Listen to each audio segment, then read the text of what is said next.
मोठी बातमी मुंबई महापालिकेत 15 ते 16 जागा मिळायला हव्या। रामदास आठवलेंनी मुख्यमंत्री देवेंद्र फडणवीसांकडे ही मागणी केली आहे। ओबीसींवर अन्याय करायचा नाही ही सरकारची भूमिका आहे। ओबीसी आरक्षणाच्या मुद्द्यावर रामदास आठवले यांनी स्पष्टीकरण दिलंय। मुंबईमध्ये आम्हाला एक 15 ते 16 जागा मिळाल्या पाहिजे यासाठी माझा प्रयत्न सुरू आहे। मी माननीय देवेंद्रजींना बोललेलो आहे।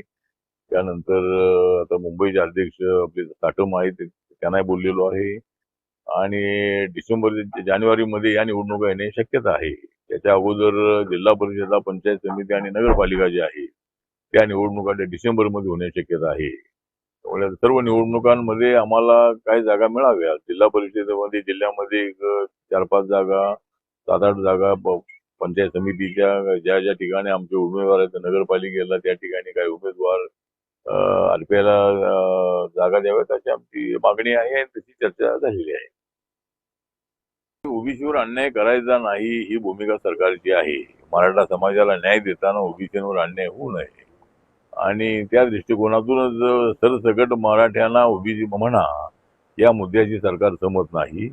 कारण मराठा समाज हा क्षत्रिय समाज आहे आणि मराठा समाजाला तसं पाहिलं तर आमच्या केंद्र सरकारने 10% आरक्षण जे आहे ते इकॉनॉमिक विकर सेक्शनला दिलेलं आहे, ईडब्ल्यूएसचं आरक्षण, आणि त्याच्यामध्ये मराठा समाजालाही चांगला फायदा होतो आहे।